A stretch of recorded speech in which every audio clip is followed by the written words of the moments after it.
நம்ம சேனலில் ரெகுலராக ஃபாலோ பண்ணிட்டு இருக்கவங்க எல்லாருக்கும் தெரிஞ்சிருக்குங்க. நம்ம ஏரியாவில் இருக்க ஆஃப்ரிக்கன் லவ் பேர்ட்ஸ் எல்லா பேர்டுக்கும் லாஸ்ட் வீடியோவில் ரிங் போட்டிருந்தோம். அதுக்கப்புறம் பார்த்தீங்கன்னா டிஎன்ஏ சாம்பிள் டெஸ்ட் எடுக்கிறதாக சொல்லியிருந்தோம். அதுக்கான ஒர்க் தாங்க இப்போ நம்ம போயிட்டு இருக்கு. நம்ம ஏரியாவில் இருக்க பேர்ட்ஸ்க்கு எல்லாத்துக்கும் பார்த்தா நமக்கு ஃபஸ்ட் டைம் நம்ம வந்து டிஎன்ஏ சாம்பிள் போட போகிறோம்.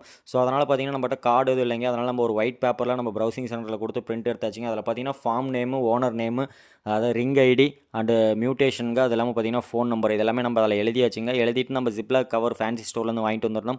அதில் பார்த்தீங்கன்னா ஒரு இண்டிவிஜுவல் கவராக போட்டாச்சுங்க. அதுக்கப்புறம் பார்த்தீங்கன்னா பேர்ட்ஸுங்களுக்கு டிஎன்ஏ எப்படி எடுக்கிறது அப்படின்னு சொல்லி நமக்கு தெரிஞ்ச ஃப்ரெண்ட்ஸ் கிட்ட கேட்டிருந்தோம். அவங்களும் சொல்லியிருந்தாங்க. அது மட்டும் இல்லாமல் யூடியூப்பில் நம்ம ரெஃபரன்ஸ் வீடியோவும் கொஞ்சம் பார்த்துருந்தாங்க. அதுலேயும் சொல்லியிருந்தாங்க. நம்ம அதுபடி எடுத்துடலாம் அப்படின்னு சொல்லிட்டு நம்ம ஜிப்லாக் கவர் எடுத்துகிட்டு நம்ம ஃபார்முக்குள்ளே போயாச்சுங்க. போனோடனே பார்த்தீங்கன்னா ஆஃப்ரிக்கன் லவ் பேர்ட்ஸ் எடுத்துட்டாங்க. எடுத்துகிட்டு ஃபஸ்ட் எடுத்தோடனே பார்த்தீங்கன்னா ப்ளூ ஆப்லைன் தாங்க. அதில் பார்த்தீங்கன்னா செஸ்ட்டு கீழேருந்து ஃபெதர்ஸ் பார்த்தீங்கன்னா ஒரு 10 ஃபெதர்ஸ் பக்கமாக நம்ம எடுத்து அந்த ஜிப்லாக் கவரில் கைப்படாமல் உள்ள வச்சுருந்தாங்க. இதுக்கு பார்த்தீங்கன்னா சப்போர்ட்டுக்கு ஒரு ஆள் கூட்டிக்கிறது நல்லதுங்க. நமக்கு தெரிஞ்ச பையன் ஒருத்தர் தான், அவன் நம்ம கூப்பிட்டாச்சுங்க. அவரும் பார்த்தீங்கன்னா நமக்கு சப்போர்ட் பண்ணி ஹெல்ப் பண்ணிட்டு இருந்தாங்க.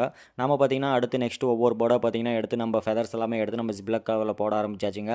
நம்ம ஏரியாவிலேருந்து பார்த்தீங்கன்னா டோட்டலாக ஆஃப்ரிக்கன் லவ் பேர்ட்ஸ்க்கு 16 ஆஃப்ரிக்கன் லவ் பேர்ட்ஸ்க்கு நம்ம வந்து டிஎன்ஏ சாம்பிள் அனுப்பியிருக்கோங்க. இந்த டிஎன்ஏ சாம்பிள் எங்கே அனுப்பியிருக்கோம் அப்படின்னு பார்த்தீங்கன்னா நம்ம கிஸ்பெட்ஸுங்க காட்பாடியில் இருக்க அங்கே தான் நம்ம அனுப்பியிருக்கோம். ஒவ்வொரு ஃபெதர்ஸாக எடுத்து நம்ம ஜிப்லாக் கவரில் போட்டாச்சுங்க. போட்டதுக்கப்புறம் பார்த்தீங்க அப்படின்னா நம்ம அதில் ஃபார்ம் நேமு, அந்த ரிங் ஐடி எல்லாமே கரெக்டாக செக் பண்ணி தாங்க எடுக்கணும். நீங்கள் கொஞ்சம் ஏதாவது மிஸ் ஆயிடுச்சு அப்படின்னா கூட ஜெண்டர் மாறிடுங்க. நம்ம டிஎன்ஏ சாம்பிள் போடுறதே வேஸ்ட் ஆயிரும். அதனால் பார்த்தீங்கன்னா கொஞ்சம் கேர்ஃபுல்லாக எடுங்க. ரிங் ஐடி நம்ம எழுதின ஸ்டிக்கர் கார்டில் பார்த்தீங்கன்னா நம்ம நேமு, ரிங் ஐடி அதெல்லாம் செக் பண்ணிவிட்டு பேர்ட்ஸு காலில் இருக்க ரிங் ஐடியும் கரெக்டாக இருக்குன்னு பார்த்துட்டு அதுக்கப்புறம் ஃபெதர்ஸ் எடுத்து அந்த கவரில் போடுங்க. நம்மளோட ஏரியாவில் போடுற வீடியோஸ்லாம் பிடிச்சிருந்தது அப்படின்னா வீடியோக்கு லைக் பண்ணுங்கள், மறக்காம நம்ம சேனலை ஃபாலோ பண்ணுங்கள். இதுக்கப்புறம் பார்த்தீங்கன்னா நம்ம பேர்ட்ஸுங்களுக்கு டிஎன்ஏ சாம்பிள் டெஸ்ட் எல்லாம் எடுத்து முடிச்சாச்சுங்க. எடுத்ததுக்கப்புறம் பார்த்தீங்கன்னா நம்ம கொரியர் ஆஃபீஸ்க்கு அனுப்புறதுக்கு நம்ம சேலம் ஜங்ஷனில் தாங்க கொரியர் ஆஃபீஸ் இருக்குது. நம்ம அங்கே போய்ட்டு எஸ்டி கொரியரில் அனுப்பிடலாம் அப்படின்னு சொல்லி நம்ம எல்லா கவர்ஸுமே எடுத்தாச்சுங்க.